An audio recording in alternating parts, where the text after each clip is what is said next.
Bueno, hoy miércoles vamos a la sección de quién es quién en las mentiras con Elizabeth García Vilchis y también va a estar con nosotros Rosa Isela Rodríguez, porque eso acordamos el día de ayer, en el caso de los niños, aun cuando se va a optar por entregar personalmente la información a la compañera que lo solicitó, por lo que implica esto, ¿no? Y también se pidió la presencia de Adán Augusto por algunas denuncias de falta de probidad en uno de los tribunales, creo que en el Tribunal Administrativo. Entonces, que él va a explicar sobre eso. Y vamos a aprovechar que está aquí el secretario de Gobernación, Adán Augusto López Hernández, para que se informe sobre los acuerdos a los que se ha llegado con las líneas aéreas. Esto va a ayudar mucho a que se tenga información. Y luego ya abrimos para preguntas y respuestas. Entonces, adelante.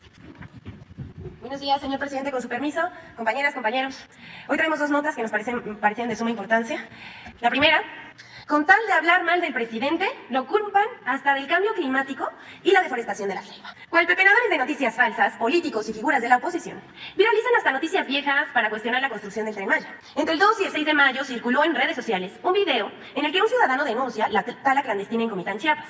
Y la oposición se dio vuelo. Se trata de un video de mayo de 2019 que fue consignado por medios como MBS Noticias y El Quinto Poder. Sin embargo, la oposición lo utilizó para asegurar que se trataba de un video actual y que era consecuencia del Tren Maya. No sorprende que mientan los opositores al tren. Antes difundieron fotografías de árboles talados en una selva del Amazonas, como si fueran de la península de Yucatán, resultado del Tren Maya. De manera torpe pero perversa, falsifican la realidad para atacar al gobierno. Siguiente, por favor. Y a propósito de que se va a informar sobre el Aeropuerto Internacional Felipe Ángeles, no faltaron las noticias falsas.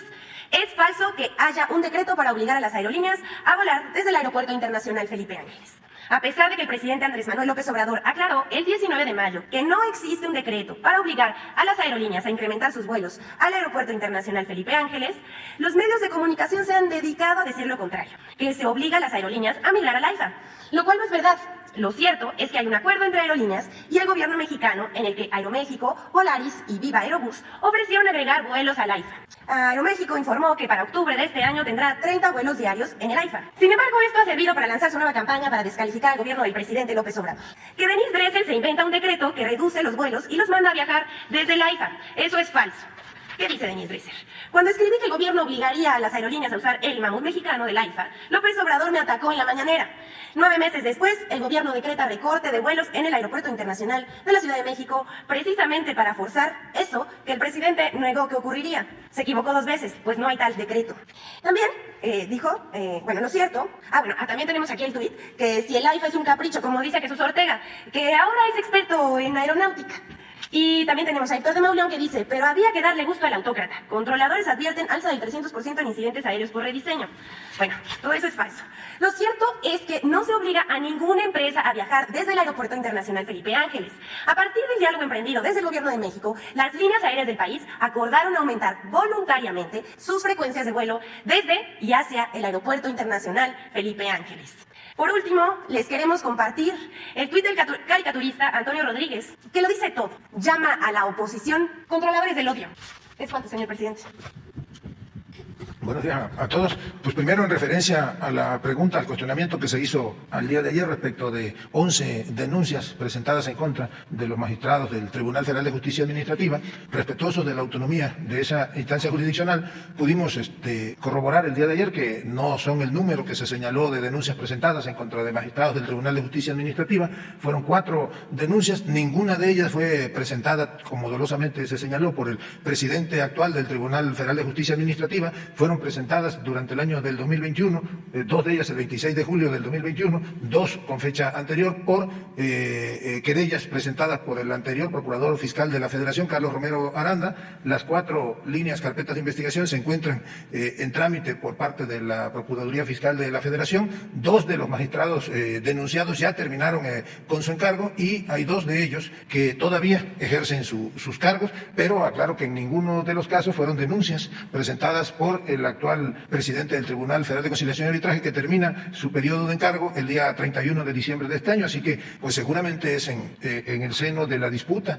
o de la posible elección del nuevo o la nueva presidenta del tribunal que se celebrará el día 1 del año próximo. Por otra parte, informar, como ya se ha venido señalando, que hubo un acuerdo entre las autoridades de la Secretaría de Infraestructura, Comunicaciones y Transportes, la Secretaría de Defensa Nacional, la Secretaría de la Marina, las aerolíneas que operan tanto en el Aeropuerto Internacional de la Ciudad de México como en el Aeropuerto Internacional de Felipe Ángeles. Se acordó, entre otras cosas, que los vuelos de carga doméstica y de charters van a migrar sus operaciones casi de inmediato al Aeropuerto Internacional de Felipe Ángeles, que en un periodo de 3 meses se va a regularizar también el que vuele al Aeropuerto Felipe Ángeles y se trasladen todas las operaciones de lo que es la carga internacional, porque en este periodo se está terminando la adaptación de las áreas de aduana, de bodega y de distribución. Esto es que antes de que termine el año todos los vuelos de carga internacional, doméstica y charter ya estarán operando en el Aeropuerto Internacional Felipe Ángeles. Las aerolíneas ofrecieron, y lo darán a conocer ya en las próximas semanas, que van a aumentar el número de operaciones hacia y desde el Aeropuerto Felipe Ángeles. Si mal no recuerdo, el 15 de agosto, Aeroméxico a partir del 15 de agosto aumentará 10 frecuencias más y a partir del 15 de septiembre 20 frecuencias más, y así también las otras 2 aerolíneas. Acordamos también que dejarán de volar desde el Aeropuerto Internacional de la Ciudad de México todas aquellas aerolíneas que mantengan adeudos, ya sea por arrendamiento, por concepto de tarifa de uso de aeropuerto y otros adeudos. Igualmente se combinó con las autoridades aeroportuarias y con las empresas que ya no se permitirán a partir del día de ayer ningún vuelo no programado o no permitido, sino que se van a respetar única y exclusivamente las frecuencias o slots tal y como están convenidas hasta el verano del 2022. Ya no habrá, digamos, ni aterrizajes ni despegue de lo que se conoce como vuelos no permitidos o vuelos no programados. Básicamente ese es el acuerdo al que se llegó. Se reconoció que era falsa la nota que andaba circulando de un supuesto decreto para limitar el número de vuelos desde el aeropuerto de la Ciudad de México. Ese decreto nunca existió y lo que sí hubo fue pues un acuerdo, un entendimiento entre autoridades y las empresas que operan en el aeropuerto. Buenos días a todas y todos. Por instrucción del señor presidente, presento a ustedes a la pregunta de ayer de la compañera reportera un breve resumen de a dónde van las investigaciones del lamentable caso de un abuso que se dio en un albergue de una asociación civil. En febrero de 2021 se dio a conocer que 2 menores de edad fueron víctimas de abuso sexual en un refugio de la asociación civil Comisión Unidos contra la Trata. Los agresores también se trataba de 2 menores de 15 y 16 años de edad. Durante las primeras investigaciones, uno de los menores informó que su hermano también había sido víctima de una violación. En la investigación que realizó la Comisión Nacional de Derechos Humanos, dentro del expediente de queja CNDH 5-2021 de 2095, se documentó que había 3 carpetas de investigación. Por la conducta del policía, la Fiscalía Especializada de Combate a la Corrupción. La 2 es por omisiones que pudo haber incurrido el personal de la Comisión Unidos contra la Trata, y está radicado en la Fiscalía Central de Género. También hay una iniciada de oficio, otra investigación en virtud de que una de las víctimas manifestó el delito también y que estaba el anterior en etapa de juicio. Estas 3 carpetas que menciona la Comisión Nacional de Derechos Humanos se suman a 2 más que se habían iniciado cuando se denunciaron los hechos. También se documenta que una de las víctimas fue puesta a disposición de la Procuraduría para la Protección de las Niñas y Niños y Adolescentes y otras 2 fueron ubicadas en un albergue de la Fiscalía en Toluca. También decir que derivado de esta queja ante la Comisión que motivaron estas recomendaciones, emitió 28 recomendaciones el pasado 31 de marzo. ¿En qué va? En recomendaciones 8 que corresponden a la Procuraduría Federal de Protección a Niñas y Niños y Adolescentes, que actualmente están atendiendo una por una. También hay una recomendación al Gobierno del Estado de Coahuila de Zaragoza, al Gobierno del Estado de México, a la Fiscalía General de Justicia del Estado de México. En relación con los avances de la recomendación de la queja ante la Comisión Nacional de Derechos Humanos, las autoridades de la Procuraduría Federal de Protección de Niñas, Niñas y Adolescentes, el Gobierno del Estado de México y la Fiscalía General de Justicia del Estado de México se encuentran, como bien dice la queja, en vías de cumplimiento de pruebas. Por el Estado de Coahuila no ha hecho pronunciamientos al respecto. En relación con los avances judiciales, finalmente diríamos, y nosotros tenemos que ser muy cuidadosos de la victimización de los niños que están relacionados en este caso. Entonces, en el caso 1, ya en los avances judiciales, el 26 de abril de 2021, el Tribunal del Enjuiciamiento Especializado en el Sistema Integral de Justicia Penal para Adolescentes dictó sentencia condenatoria a los adolescentes Miguel Adrián y Enrique Javier por el delito de violación equiparada cometida en agravio de otro menor, en el que se contempló el pago de reparación de daño también. En enero de este año se llevó a cabo una sesión individual del proceso restaurativo. En el caso 2, el 18 de septiembre del 2020 se logró obtener orden de aprehensión en contra del adolescente Enrique Javier por el delito de violación en agravio de otro menor, el cual se cumplimentó, pero el 24 de septiembre se dictó auto de no vinculación a proceso, por lo que en octubre de este mismo año se interpusieron recursos de apelación. Actualmente se está en etapa de investigación. En el caso 3, el 10 de julio de 2021 se dictó auto de vinculación a proceso en contra de los dos adolescentes por el agravio en contra de otro menor, imponiéndoles como medida cautelar el resguardo domiciliario a cargo del DIF estatal en Villa Juvenil. Y decir finalmente que se continúa el juicio en etapa de desahogo de pruebas por parte de la Fiscalía del Estado de México. Yo de todas maneras, señor presidente, de acuerdo a su instrucción, quiero entregarle a la reportera que preguntó los detalles que no se pueden decir hasta donde nos ha permitido precisamente no se puede decir la totalidad, pero lo que sí se puede decir públicamente que se resume en lo de hoy. Adelante, presidente, ¿está preguntando? ¿O empezamos? Adelante. Sí, lo que está bien. Sí. Gracias, buenos días. Nancy Flores de la revista Contralínea. Preguntarle sobre este tema porque la Comisión Nacional de los Derechos Humanos en esta recomendación 72-2022 apunta que el Estado mexicano tiene una responsabilidad respecto del cuidado de los niños por pues este principio de interés superior de la infancia, ¿no? Entonces, preguntarle sobre el gobierno de México qué va a pasar, porque de estas 5 carpetas de investigación, una de ellas estaba destinada a investigar el tema de las responsabilidades de Rosy Orozco y los cuidadores de los niños. En ese sentido, pues saber cómo va esa carpeta de investigación, sobre todo entendiendo que ni los refugios estaban autorizados por la autoridad, ¿no? Al respecto, que el DIF nacional también envió niños a estos refugios para que se les cuidara. Estos niños, hay que decirlo, eran de por sí víctimas de trata de personas, en algunos casos eran víctimas de trata sexual y en ese sentido necesitaban, y además ahí se dice específicamente en la recomendación de la CNDH, necesitaban un cuidado especial en el cual se les brindara atención psicológica y no estuvieran, digamos, con toda la población infantil. Otros niños son víctimas de trata laboral, por ejemplo, y convivían en espacios que ni siquiera habían sido edificados para estas funciones. Eran departamentos y eran casas habitacionales que les habían donado,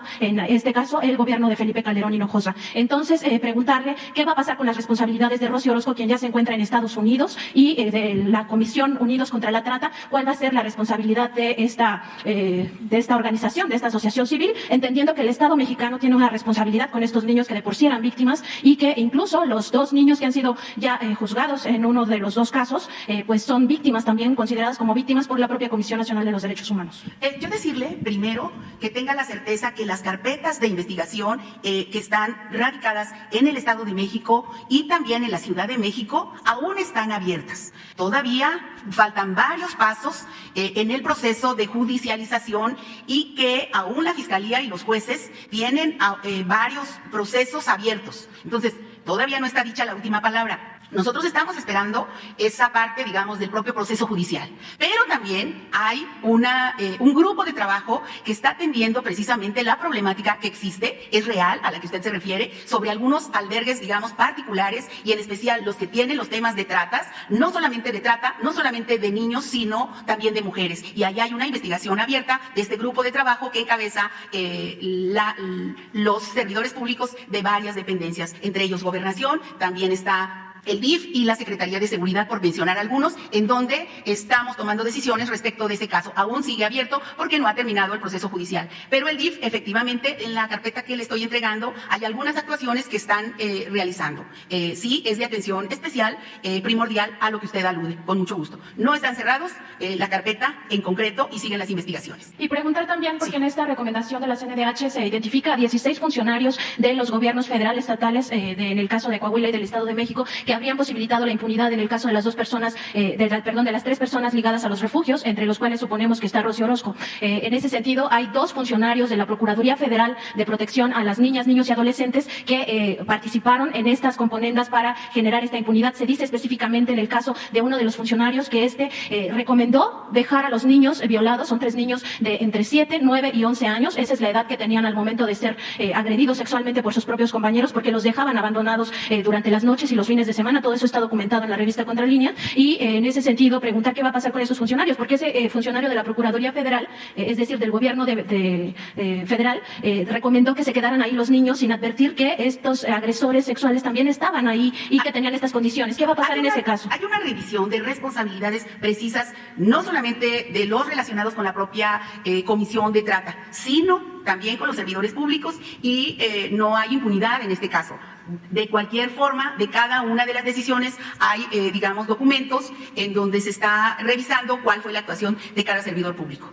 Y también en el caso de que este asunto esté en el Estado de México, pues recordar que era la Fiscalía General de Justicia de la Ciudad de México donde deberían de estar radicados, porque el refugio se encontraba en la alcaldía Coajimalpa, no en el Estado de México. Entonces nunca se debieron de haber abierto las carpetas en el Estado de México, ninguna de las 5. Ahí nada más también recordar el vínculo que tiene Rocío Orozco con el actual gobernador del Estado de México, y si ustedes están pues en comunicación con la Ciudad de México para que se radiquen aquí las investigaciones y sean de forma independiente y no donde tiene amigos esta señora. Hay verdaderamente una intervención ya de la Fiscalía de la Ciudad de México. Entonces estamos pues cerrando la pinza porque también ya hay un proceso que está en manos del juez. Entonces ya hay intervención de la Ciudad de México.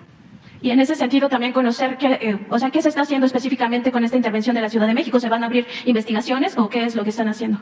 Están, digamos, relacionando el caso para posibles, digamos, otras carpetas que estuvieran abiertas con ese caso de Coajimalpa. ¿Y qué va a pasar con los refugios de Rocío Orozco? Porque siguen recibiendo niños, les siguen mandando los DIF estatales niños con esas condiciones. Es la comisión encargada del tema de trata y el DIF quienes tienen que tomar la decisión para saber qué va a pasar si hay una problemática en otros refugios. Es sistemática, lo dice la Comisión Nacional de los Derechos Humanos, dice que ninguno de los refugios tiene las condiciones necesarias, ni el personal ni siquiera estaba capacitado. Por eso está en una revisión exactamente para saber la actuación también y los permisos correspondientes y a dónde se trasladarían si es el caso de alguno de estos refugios. Muy bien, muchas gracias. Muchas gracias. Y también si pudiera preguntarle al secretario de Gobernación del otro asunto, del tribunal.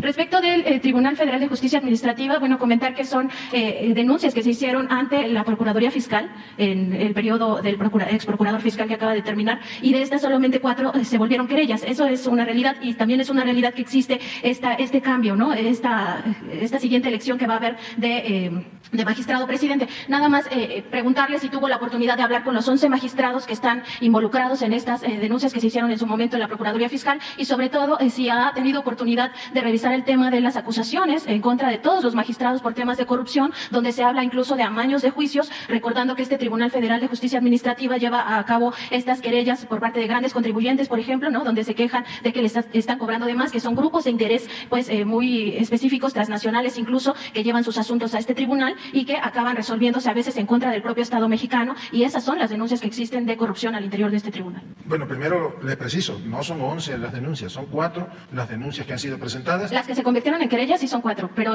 son 11 los magistrados. Ni usted, ni yo, ni nadie podría saber si hay alguna querella o alguna denuncia que fue desestimada, porque eso sería violar la secrecía de la investigación del Ministerio Público, en este caso del Ministerio Público encargado del área de fiscalización. La realidad es que son 4 de querellas o denuncias, no es por actos de corrupción ninguna de ellas. Desde luego yo no puedo ni mencionar los nombres de los magistrados que fueron denunciados, ni de qué se les acusa, ni mucho menos darle a conocer públicamente una información de la que nosotros formalmente no somos parte, pero de esos 4 denuncias, 2 magistrados dejaron de serlo, dejaron de serlo ya. Ninguna de las 4 denuncias es por actos de corrupción o por amaños, como usted señala, y no tenemos conocimiento de que haya sido presentada alguna otra denuncia. Consultamos incluso en la Fiscalía Anticorrupción y es negativa la información. No platiqué desde luego con ninguno de los magistrados porque no corresponde a nosotros esa tarea. Yo sí creo que pues esto forma parte de el proceso que se está viviendo rumbo a la renovación de la presidencia de ese tribunal. Y precisar nada más del otro tema que comentaba, hay una unidad en la Secretaría de Gobernación que se llama Unidad de Apoyo al Sistema de Justicia. Se está interviniendo en coordinación ya con los sistemas DIF estatal y con la Secretaría de Seguridad Pública, y podría yo ahí sí informarle con toda precisión que en lo que va de este año no ha sido enviado ningún niño a los albergues que señala, que se está atendiendo la recomendación de la Comisión Nacional de Derechos Humanos, se está trabajando coordinadamente con las fiscalías estatales, tanto del Estado de México como la de la Ciudad de México. No podemos decirle, ¿verdad?, cuál es el estado procesal que guardan los asuntos, porque estamos obligados a guardar la secrecía, pero la Secretaria de Seguridad Pública ya puntualmente acaba de informar que están trabajando las 2 fiscalías en la investigación, y pues tampoco violaríamos el debido proceso si nosotros les informamos o damos a conocer un trabajo o una investigación que corresponde a las autoridades judiciales, específicamente en el asunto que usted señala en Coahuila. Sí, con respecto a lo del tribunal, y entiendo que es autónomo y que ustedes no pueden intervenir, pero ¿no les preocupa que entre los propios magistrados estén estas acusaciones de que se están amañando los juicios cuando son casos que pueden afectar las finanzas de la hacienda pública? Porque finalmente pues son estos temas multimillonarios de transnacionales que llegan ahí y que muy probablemente se fallan por estos acuerdos en lo oscurito. Bueno, le repito que las 4 denuncias o querellas que le he mencionado, en ninguna de ellos se refiere a lo que usted señala, es por otro tipo de asuntos, por asuntos fiscales. En ninguno de ellos se involucran amaños o como usted lo señala. Si algún ciudadano o algún funcionario o usted misma, si tiene conocimiento de posibles irregularidades, yo le invito a que presente las denuncias. Por lo demás, pues es evidente que se trata de un asunto político encaminado a la sucesión en la presidencia del tribunal, de la cual nosotros pues somos respetuosos de ese proceso. Gracias, presidente. Es muy importante lo que das a conocer, porque esto ayuda mucho. La regla de oro de la democracia es la transparencia, y nosotros queremos acabar con injusticias y desde luego con la corrupción, desterrar la corrupción, y también que quede de manifiesto que no hay impunidad y que ayuda mucho el que se hagan las denuncias para que los servidores públicos, todos, no olvidemos cuál es nuestra responsabilidad, cómo debemos de actuar, como decía el presidente Juárez, con un recto proceder en todo. Nada de que hay influencias y va a haber impunidad. Y lo mismo en el caso de la corrupción. Si un juez se vende o se alquila y afecta a cualquier ciudadano y afecta la hacienda pública, tiene que ser denunciado. Cero corrupción, cero impunidad. Porque antes la práctica era de que en los despachos famosos se resolvía todo, porque tenían buena relación con jueces, con magistrados, incluso ministros. Habían ramas del Poder Judicial que se entregaban como moneda de cambio a opositores que hacían y deshacían. Se metían hasta en lo agrario. ¿Cómo es que los conservadores ahora dominan la reforma agraria? No era nada más para que ya se cancelara el reparto agrario o para que se aplicara la reforma de Salinas al 27 constitucional y se pusieran al mercado las tierras ejidales, como se hizo, que ahora hay ejidatarios que tienen hasta 100.000 hectáreas. No era eso, nada más, sino que las tierras ejidales, las tierras comunales, eran ansiadas, deseadas, ambicionadas, porque ahí estaban las playas. Y para llevar a cabo todos los trámites se requería tener el control de esas dependencias. Y la gente más conservadora, reaccionaria, terminó en esos tribunales. Acuérdense, lo que pasa es que, como de esto ya no se habla, acuérdense que cuando Zedillo se entregó la procuraduría al PAN, esto por los jóvenes. ¿Cuándo fue eso? ¿Cuántos años lleva eso? Zedillo fue en el 94, 28 años. No habían nacido todavía la mayoría de los jóvenes de 18 a 28, no habían nacido, pero hacían sus enjuagues. De eso ya no se habla. Entonces, para llegar a arreglos, ¿qué había pasado antes? ¿Qué había pasado? Hubo un debate en una elección presidencial. El ingeniero Cárdenas, Diego Fernández de Ceballos y Zedillo. Y se le fue Diego al ingeniero con todo. Mostraba papeles con falsedades de que se habían quedado la familia Cárdenas con terrenos en Michoacán. Y salió triunfante del debate. Diego. Se fue para arriba en las encuestas. Todo esto para no olvidar. Y de repente desaparece Diego. ¿Qué se hizo Diego? Estaba arriba de Zedillo. Se desapareció. Más de un mes, imagínense, un candidato a la presidencia. Y ya viene la elección y gana Zedillo. Y entre sus enjuagues le entregan la procuraduría al PAN. Lozano Gracia. Y ahí estaba Diego, la procuraduría. No con cargo, sino como consejero, asesor, arreglando todo. Pues esto se siguió aplicando como estrategia y se repartían los tribunales. Y el Poder Judicial, casi completo. No generalizo, hay gente recta, pero se echó a perder por completo el Poder Judicial, porque fue parte de las concertaciones, de los acuerdos. Entonces no dudo que todavía existan, ¿no?, permanezcan estas personas en el Poder Judicial, en los tribunales. Y hay que ir denunciando para seguir limpiando. Y nunca más estas componendas, estos arreglos. Es como si ahora que presentamos la iniciativa para la reforma constitucional en materia eléctrica, hubiésemos negociado el cambio de dinero, porque así se hacía. Hay constancia, compraban los votos o les cedían gobernaturas. Cuando el fraude del 88, después viene el arreglo y creo que al año siguiente vienen elecciones estatales en Baja California y en Michoacán. Todo esto para los jóvenes. Y en Baja California no quiere decir que no ganó el PAN, sí ganó, pero no le metieron el acelerador del fraude, que es lo que hace la diferencia, o lo que hacía la diferencia. Dejaron libre y gana Rulfo, Ernesto Rulfo, gana el primer gobernador. Creo que el mismo día es la elección en Michoacán, y como era la izquierda, la fuerza progresista, ahí le metieron todo el acelerador del fraude, compra de votos al por mayor. Hay hasta imágenes de cómo detienen a personas con portafolios. Me acuerdo de uno en una camioneta que llevaba un portafolio de dinero y que se sentó en el portafolio el día de la elección. Y la gente deteniendo la camioneta, y de repente arranca la camioneta con un grave riesgo de atropellar a la gente y se escapa.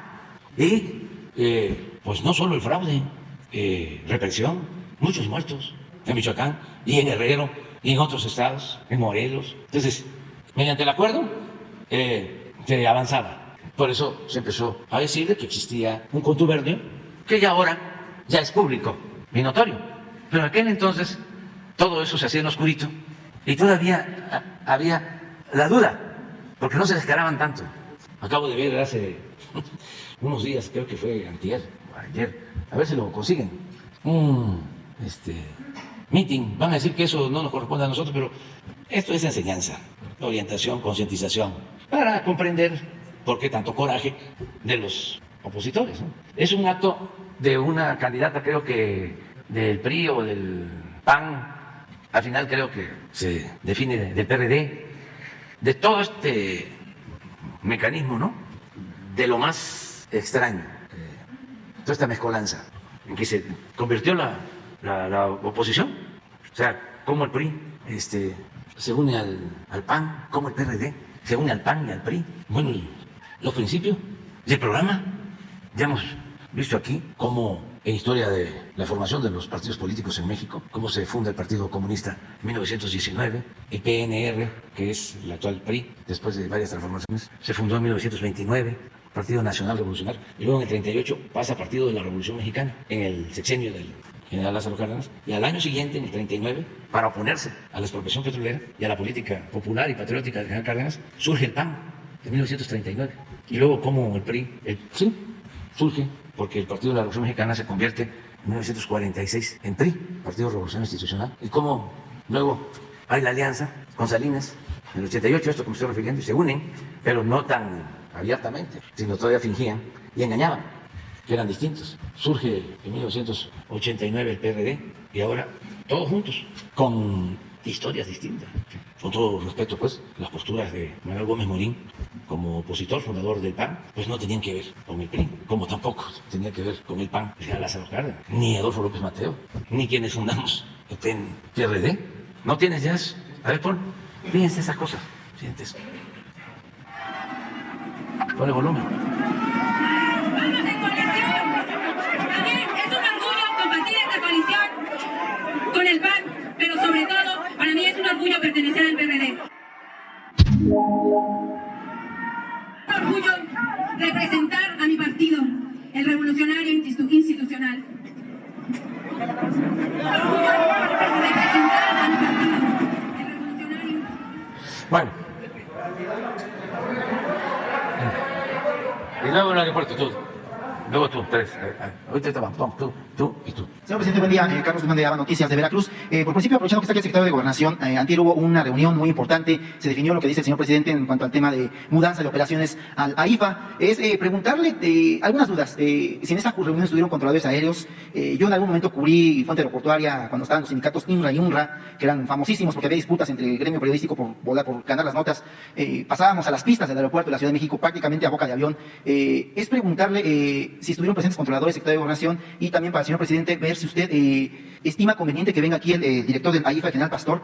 Es una persona que conoce muy bien el tema aeroportuario, lo digo que yo lo conozco desde hace muchos años, él estuvo a cargo del hangar presidencial, él le puede incluso decir cómo está el tema allá arriba en la cuestión del espacio aéreo mexicano, la coordinación que debe de haber entre los 3 aeropuertos.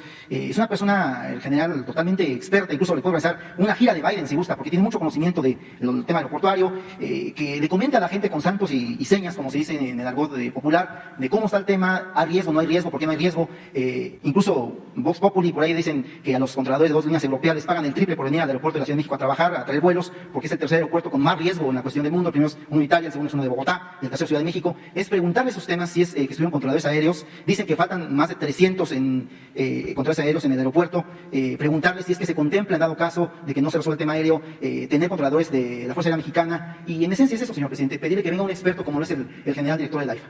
Sí, van a haber consultas y se va a atender esto de los controladores aéreos, pero es indudable de que se politizó y es tratarlo con mucha elegancia, porque la política, siempre lo he dicho, es un noble oficio. Fue una acción politiquera. Desde el expresidente Fox hablando, ¿no?, del accidente posible en el aeropuerto de la Ciudad de México, mencionando que se trataba del aeropuerto Felipe Ángeles. O sea, ¿Que era culpable? Sí, ¿qué tiene que ver? ¿Sí? Un aeropuerto con el otro. El posible supuesto accidente, que incluso han aclarado los de la línea, que no hubo, ¿sí?, ningún riesgo. Pero no nos vamos a meter a eso, porque pues Ciro Gómez Leiva o Sarmiento van a decir que sí, ¿y para qué me meto, no?, a la polémica sobre lo mismo? Porque ellos están enojados y no son honestos, intelectualmente hablando. Entonces no van a ser capaces de decir nos equivocamos o de hacer una investigación a fondo. No, es la caricatura. ¿Por qué no la pones? Uno de los mejores libros, repito, de Paco Ignacio Taibo, tiene muy buenos libros, es uno de los mejores escritores de nuestro tiempo, sobre Madero. Le puso tiempos de sopilotes. ¿Qué es esto? O sea, dirían en mi pueblo, porque allá no se le llama sopilote también, que viene del náhuatl, sobre sopilote. Ya se le llama chombo, porque viene del maya, tiempos de chombos. Pero es esto. De todas formas, se va a buscar que las cosas funcionen bien, se arreglen, es nuestro propósito. Y si tú mencionas de que una persona... Sí, el general Pastor es una persona que conoce muy bien el tema. Que conoce, ya está tomando nota, ¿verdad? Y puede pedírsele que ayude, como toda la gente que quiera ayudar, de buena fe, que quiera contribuir. Este es un movimiento de todo un pueblo, incluso hasta de los más beneficiados con la política neoliberal. Están ayudando, que han cambiado de actitud, pero hay otros que no, quieren seguir manteniendo sus privilegios, quieren seguir manteniendo el privilegio de mandar y de hacer y deshacer y de sentirse los dueños del gobierno y que no se tome en cuenta al pueblo. No tienen ninguna dimensión social, pero sí hay muchos que cooperan, que ayudan. Entonces, adelante, todo el que tenga algo que aportar es bienvenido. Y nosotros lo que vamos a estar siempre procurando es que haya seguridad, en este caso, para la gente, y que las cosas funcionen bien, sin ningún problema. Fíjense, el querer desacreditar lo que debería de ser un orgullo para todos, el que se hizo un aeropuerto en 2 años y medio, que costó la mitad de lo que tenían programado, y eso pagando 100,000 millones de pesos a las empresas a las que no se les quedó a deber un centavo. Nos ahorramos 125,000 millones de pesos. Deberían de estar contentísimos, todos. Pues de ese ahorro estamos financiando la mitad del Tren Maya, sin deuda, hecho por mexicanos. Hay países que presumen de manera legítima porque hacen grandes obras en muy poco tiempo, mandan a hacer campaña de publicidad de esas obras, que hacen hospitales en 1 mes, en 2 meses, en 3 meses. Esta es una de las obras más importantes que se ha construido en el mundo en los últimos tiempos. Pero la sopilotada se ha encargado, o quieren menospreciar, lo ha hecho por los mexicanos, por todos, porque es una actitud muy mezquina. Entonces, lo que dices, todos, y desde luego que hay muy buenos profesionales. Y aparte del director del AIFA, o sea, es una persona que está dentro de su administración, es una persona que sabe del tema, y también preguntarles si se descarta totalmente de que se les vaya a sustituir a los controladores aéreos por gente del ejército, como se ha manejado en algunos otros temas. Porque también eso es muy común, ¿no? El mentir con rumores, ¿no?, para confundir. Por eso, aunque no les gusta la sección de quién es quién en la mentira, pues en una de esas va a ser cada 2 días a la semana. Un poco tengan para que aprendan, porque si le siguen, pues vamos también a seguir informando En la escuela me enseñaron, el maestro González Yaca, que nos daba propaganda y opinión pública en el primer semestre en la Facultad de Ciencias Políticas, me enseñó cómo funcionaba el rumor y el contrarrumor. Y además, pues ya lo hemos padecido, ¿no? No es solo teoría. Sí, también en la carrera de la Juan Xochimilco también nos enseñaron. Pero bueno, cambiando de tema, pedirle su opinión en dos temas. El día de hoy la jefa de gobierno, Claudia Sheinbaum, presenta el tercer informe de causa raíz de la empresa DNB, muy controvertido porque se filtró, lo filtraron, qué sé yo. Preguntarle su opinión con respecto a ese tema. Y aprovechando que está por aquí la secretaria de Seguridad, ella fue colaboradora de la jefa de gobierno. Usted habla del tema de la asociación presidencial, de los candidatos, las corcholatas, todo ese asunto. Pero el tema capitalino, preguntarle qué opina, que está por aquí la secretaria, si la puede ver o qué opinaría que estuviera como jefa de gobierno en 2024. Pues eso no corresponde, ¿no? Como jefa de aunque ella es libre, ¿no?, de expresarlo. Pero lo que sí puedo decir es que la jefa de gobierno tiene todo nuestro apoyo y es una mujer íntegra, recta, honesta y que también pues está siendo sometida a fuertes presiones. Pero es la temporada, es lo que tendrá que venir y pues es natural que esto suceda. Ya hemos hablado de que no debe haber tapados, ni mujeres ni hombres. Claro, que siguen haciendo su trabajo, sirviéndole al pueblo. Eso es lo más importante. Lo más importante de todo es la transformación.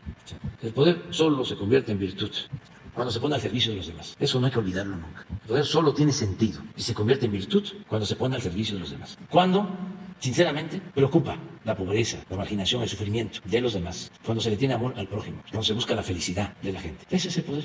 Por eso, la justicia siempre debe triunfar sobre el poder de los oligarcas. Eso es otra cosa. Eso es el poder para acumular riqueza, para imponerse, para poner al servicio el Estado a los intereses de los que realmente mandan. Entonces todos tienen posibilidad de participar, todos tienen posibilidad de participar y nosotros tenemos mujeres, hombres de primer orden. Y ayer, antier, hablaban ustedes hasta de empresarios que también podrían ser y todos tienen derecho a participar. ¿Y quién va a decidir? El pueblo. ¿Dónde están los cambios? ¿Dónde están los cambios? Pues un cambio es ese. ¿Que no era el presidente el que nombraba? ¿No era el presidente? ¿No era el dedazo? Pues ahora no. ¿Hay cambio o no hay cambio? Lo más que se avanzó fue de que el presidente podía vetar. Primero era el que ponía, con el dedazo. Luego vetaba, como me lo hicieron a mí. Dijo Fox y sus patrocinadores. Por ningún motivo. Y me echaron encima todo el aparato para robarnos la presidencia. Luego, el dinero de los llamados poderes fácticos dominaban, ¿no? También en acuerdo de que el que estaba no se oponía, porque Calderón no se opuso a Peña. Y luego ya estamos en un tiempo en que no hay candidato preferido. Va a ser la gente la que va a decidir quién va a ser el candidato de nuestro movimiento. Yo lo que he propuesto es que se haga una encuesta y el que salga mejor, evaluado por el pueblo, ese sea, mujer o hombre. Y a eso voy a apoyar, el que quiera la gente, sí, de claro. Y luego viene la elección y también el pueblo va a elegir. Y vamos a garantizar que las elecciones sean limpias y libres, sin fraude, como pasó en las otras elecciones, estas intermedias, de que por primera vez no se compró votos. Cuidar que desaparezca el fraude electoral. Entonces, no hay problema. Ese es el cambio. Vamos a seguir avanzando en ese propósito. Todo esto que se ha hecho, los dimes y diretes, pues hay que esperarlo, que ella informe. Yo lo único que puedo decirles es que le tengo confianza. Es una mujer recta, honesta, como le tengo confianza para que no vayan a estar interpretando. Le tengo mucha confianza al secretario de Gobernación. Bueno, sí, por eso lo invité a que me ayudara, porque es mucho trabajo, tengo que estar atendiendo varios asuntos y por eso lo invité y me ha ayudado mucho. El secretario de Relaciones Exteriores, Marcelo Ebrard, me ayuda muchísimo. Ahora que ayer dimos a conocer que si nos invita a todos, pues que nosotros no lo veríamos bien, porque ¿cómo es una cumbre de las Américas sin todos los países de las Américas? Sí. Y lo que estamos pidiendo es que se invite a todos, porque necesitamos unirnos. Ayer veía yo un Twitter de un comunicador que está en Estados Unidos, Jorge Ramos. A ver, ¿por qué no lo pones? Él tiene una visión que yo respeto, pero no comparto. Y no está diciendo nada nuevo. Dice algo como que yo ya tomé mi postura o ya agarré mi camino. Pues sí, pero no es nuevo. ¿Saben de dónde viene eso? De mi inspiración juarista, pero además es lo que tiene que ver con la política exterior de México. ¿Qué dice el artículo 89 de la Constitución? No intervención, autodeterminación de los pueblos. Si hay algo que le reconocen a México en el extranjero, es lo congruente que ha sido su política exterior. Imagínense, López Mateos, que expulsan a Cuba de la OEA. Y dice López Mateos, no, y fue el único país que votó en contra. Y así muchas cosas de política exterior, el papel del general Cárdenas, de proteger a la comunidad judía, de traer a los españoles republicanos, lo que sucedió con el golpe de Estado en Chile. Nuestra política exterior siempre se ha caracterizado por ser consecuente. En algunos momentos se desvió, sobre todo en el periodo neoliberal. Tiene todo el derecho de no ir a la cumbre de las Américas si no quiere. Pues no es que no quiera, es que ¿en qué quedamos? ¿Vamos a respetar la independencia de los pueblos o no? ¿Vamos a respetar la soberanía de los pueblos o no? ¿Va a ser nada más el discurso? Pero lo que está pidiendo es que inviten a la fiesta a matones, torturadores, censores y represores. Me hizo acordar a Jesús Cristo, que estaba escribiendo. Y fueron a decirle porque tenían que apedrear a una mujer adúltera. Y así estaba en la ley, así estaba. Y apenas el Señor se levantó y lo que contestó fue: el que esté libre de pecado, que arroje la primera piedra. ¿Quién somos nosotros para llamar matones, torturadores, censores, represores a unos y no a otros? Si aquí ya nos consideramos jueces supremos, nosotros vamos a decidir sobre los demás. ¿Con qué derecho? Si nos metemos en ese terreno, pues no vamos a salir nunca del debate. Nunca. Y lo que buscamos pues es la unidad, ya no la confrontación. Ahora contesto, y todo lo demás, AMLO ya escogió su lado, en eso tiene derecho, pero no es que lo haya escogido ahora, ya llevo mucho tiempo, como él también, con todo respeto, ya escogió su lado desde hace tiempo, desde hace mucho tiempo. Entonces, lo que estamos buscando es que se llegue a un acuerdo para que participemos todos, toda América, y si hay diferencias, pues que se expongan, que haya diálogo. ¿Y por qué no nos vamos a hablar? ¿O por qué vamos a excluir? Por eso he dicho que nadie excluye a nadie. Vamos a buscar la unidad, nos conviene la unidad. Para eso es la política, para eso es la diplomacia. Entonces, de eso hablamos con el embajador, que dicho sea de paso, es una persona respetuosa, Ken Salazar. Seguramente no le va a gustar a otros que yo diga que el embajador de Estados Unidos es respetuoso. A veces, fíjense, hasta dónde se llegó. Hay más entendimiento afuera de diplomáticos y políticos de otros países que de los internacionalistas de nuestro país. Estaba yo viendo también uno que fue embajador con Calderón, Sarucán. No. Pero también, como el caso de Jorge Ramos, los entiendo. Es que Sarucán estuvo en el fraude del 2006 apoyando al cuñado de Calderón. Hay un documental que hizo Mandoki y lo entrevistan a él con unos especialistas estadounidenses. Y estos internacionalistas conservadores como Sarucán y otros son los que dominan en el centro Wilson.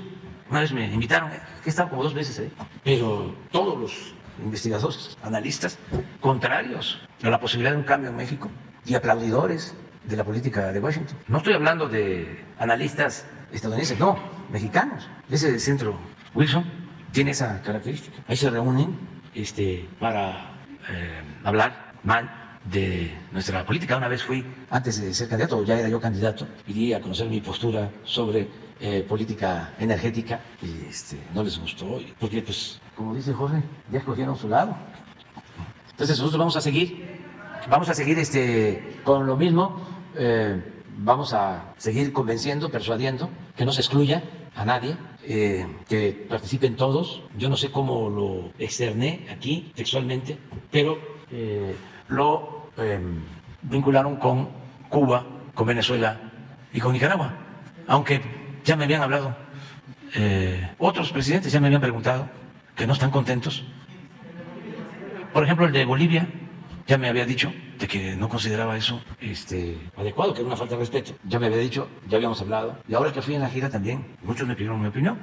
Y externé lo mismo, que teníamos que hacer pues, un trabajo de convencimiento. También debe de tomarse en cuenta de que hay elecciones en Estados Unidos. Y los grupos más, yo no diría conservadores, sino más ventajosos, siempre han usado esas políticas de extrema derecha para sacar provecho en lo económico y en lo político. Es el caso de algunos grupos, tampoco puedo generalizar, de cubanos que viven en la Florida, que son los que presionan a los gobiernos y tienen mucha influencia en los partidos y son los que sostienen el bloqueo y el gobierno les hace caso y son sus políticas las que se imponen cuando lo que están haciendo es asfixiar a un pueblo, provocar el sufrimiento de todo un pueblo por sus intereses. Yo estoy seguro que ni siquiera todos los cubanos de la Florida y de Estados Unidos, alrededor de 4 millones, están de acuerdo con esas políticas inhumanas. ¿Cómo es que salió un cubano, como hay mexicanos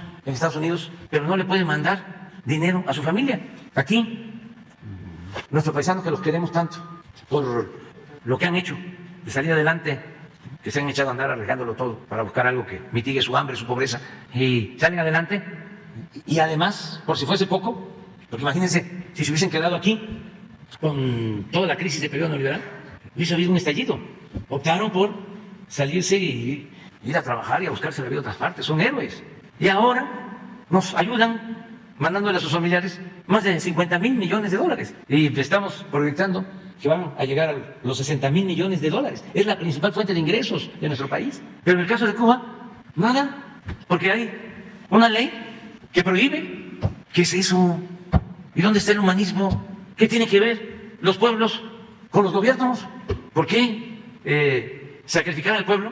La estrategia política es que si siguen mal las cosas en Cuba y le va mal al pueblo, el pueblo se va a rebelar en contra de su gobierno y así va a triunfar la oposición. Eso es mezquino, porque aún sucediendo eso que han venido aplicando desde hace décadas, que está muy difícil que eso tenga éxito, porque el pueblo cubano tiene mucha dignidad, se debería incluso declarar a ese pueblo, a esa isla, por su arrogancia de sentirse libre, como patrimonio de la humanidad. O sea, es una resistencia heroica. Bueno, pero vamos a suponer, ahora sí que como dicen los abogados, aceptando sin conceder, de que triunfe esa estrategia, que no es una vileza, que no es ruin, que no es una política medieval, que tiene que ver con nuestros tiempos. ¿Dónde están los derechos humanos?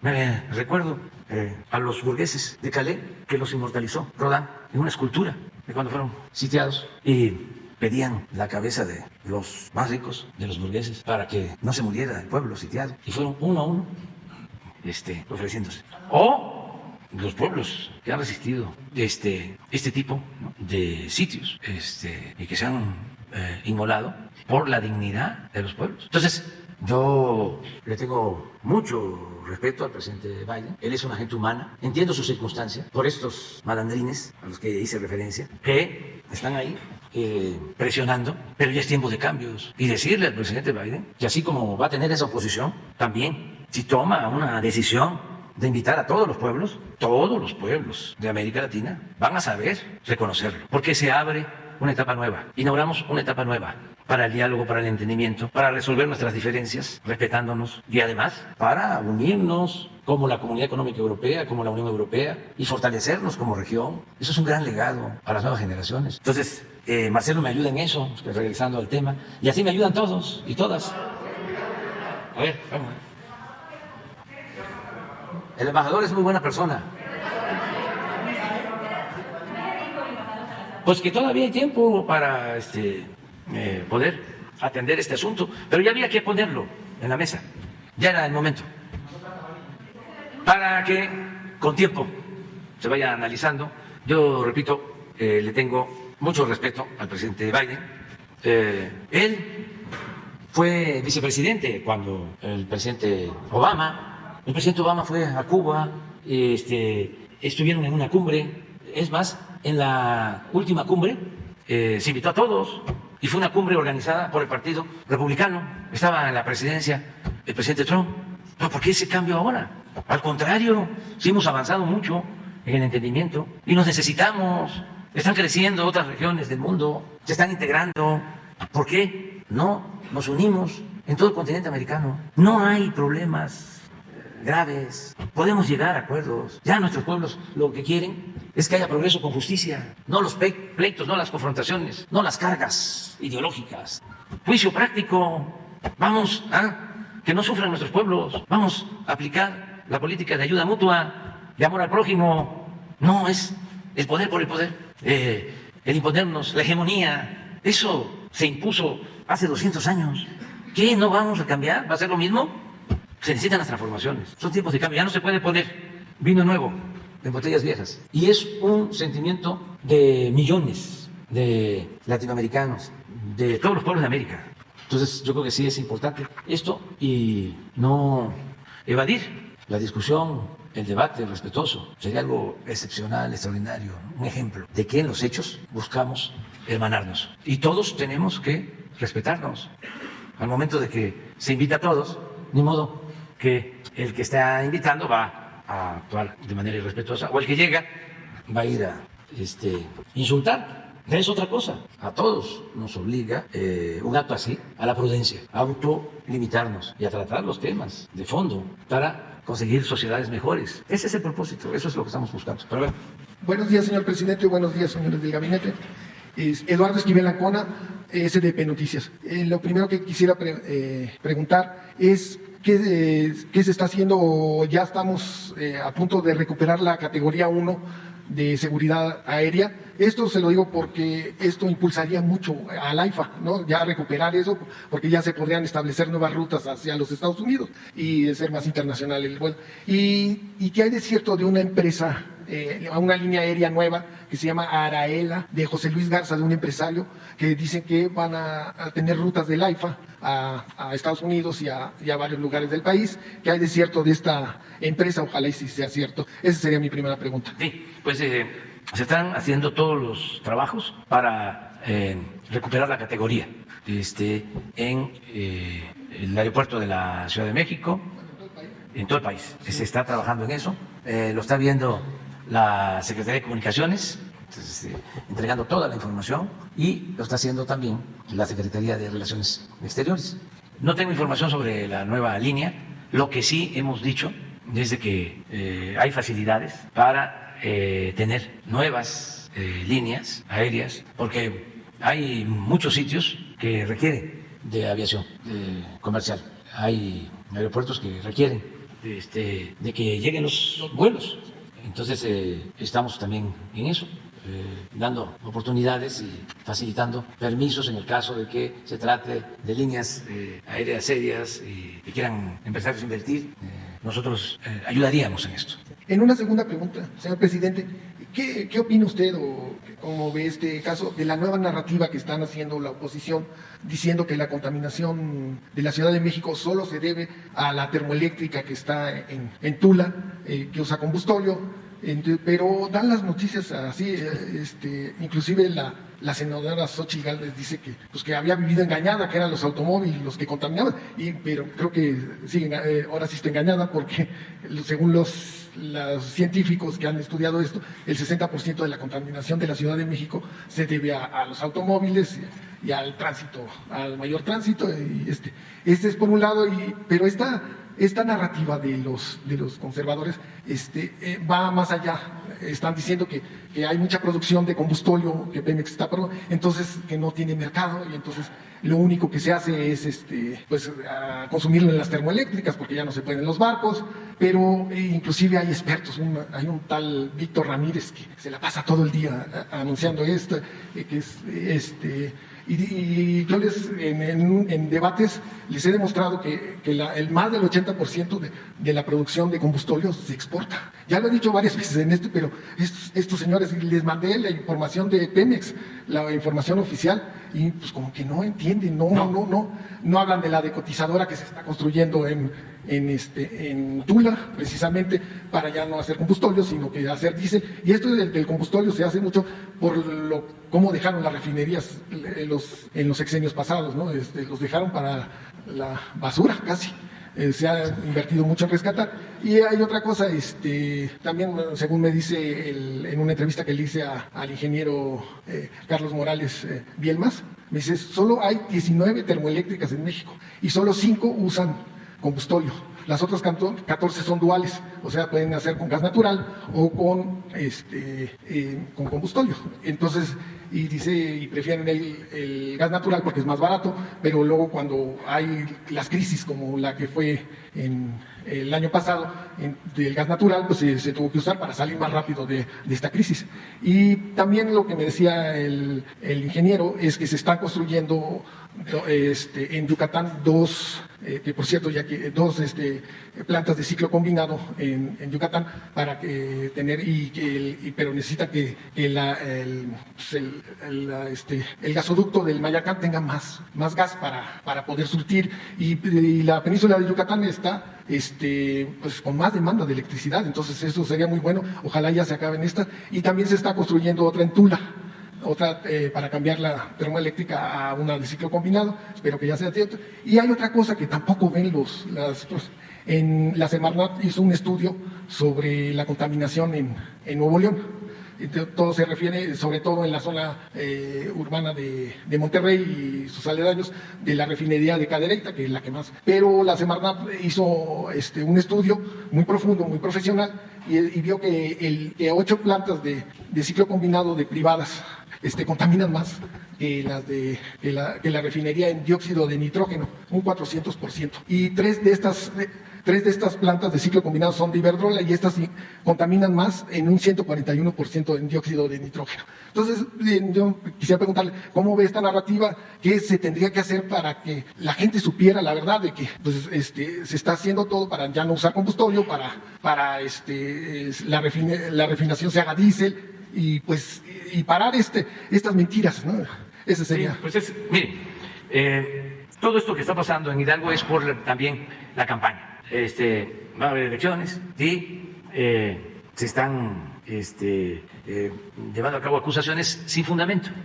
Ahí en Hidalgo hay algo también sorprendente. Es para refrescar la memoria, ¿no? A ver, yo le pregunto a los de Coahuila, que nos están escuchando, nos están viendo, ¿qué no eran los panistas los que acusaban de corrupción a los Moreira? Que los Moreira habían endeudado a Coahuila. Incluso lo denunciaron a Humberto Moreira, que llegó a ser presidente del PRI. Y cuando se impone Peña, antes de salir Calderón, exoneran a Moreira, le quitan todos los delitos, como parte del enjuague ese.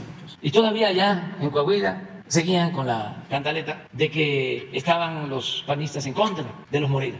Me acuerdo que alguien me hizo llegar el expediente con el oficio en donde exoneraban, unos días antes de que terminara el gobierno de Calderón, una procuradora que había en el gobierno de Calderón, Marisela Morales. De modo que va Humberto Moreira de España, lo detienen y saca sus papeles de que está exonerado.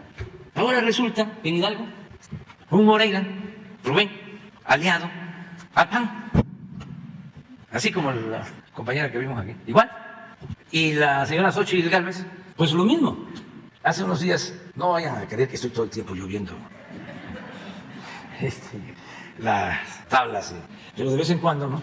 Tengo ahí una selección. Ya sé, pues, a quién voy a ver. No veo a todos porque si no, no trabajo, ¿no? Pero son tan predecibles, tan obvios, que ya voy con ellos y ahí me sirve de referencia.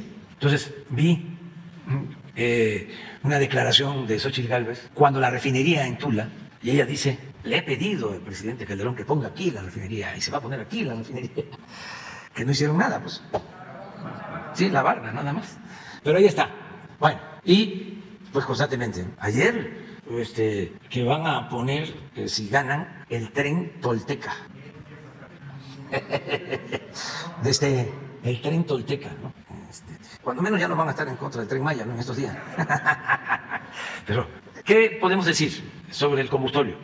En efecto, como se abandonaron las refinerías, no se hicieron plantas para procesar el combustible y exprimirlo más, sacarle gasolinas y no solo tener más renta, sino dejar de contaminar, porque el combustible sí contamina más. En Tula, en el sexenio pasado, con Odebrecht iniciaron una coquizadora para tratar el combustible de la refinería de Tula y la dejaron tirada. Quienes viven en todo el trayecto desde Tuxpan hasta Tula saben cómo transportaban unos tanques enormes, quitaban puentes para poder transportar todo ese equipo. Pues todo eso significó una inversión de alrededor de $2,000 millones que quedó ahí. Y tuvimos que tomar la decisión si dejábamos que se convirtiera en chatarra todo ese equipo o reiniciar la construcción y optamos por lo segundo y ya se está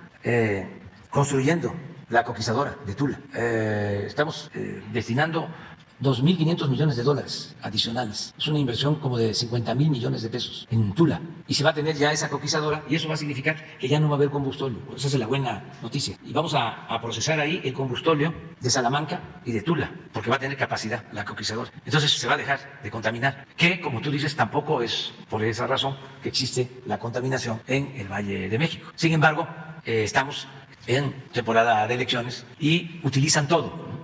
Pero la buena noticia para la gente de Tula es que ya tenemos el presupuesto, los 50.000 millones de pesos. La buena noticia es que son cerca de 10.000 empleos en la construcción de esta obra, que la vamos a tener terminada para finales del año próximo. Esa es la buena noticia. Y ya que andamos en esto, también la buena noticia es que acabo de estar en Ciudad Sagún y ya inició la construcción de los trenes y los vagones para el Tren Maya en Ciudad Sagún.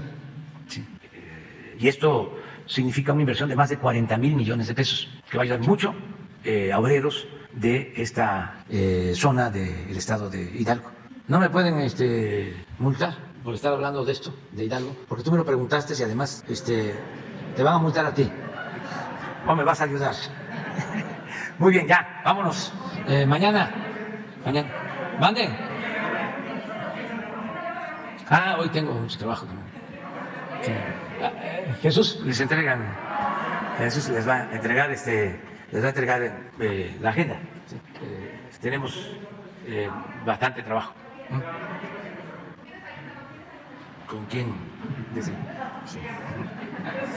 Sí, tenemos bastante trabajo. Jesús les comenta.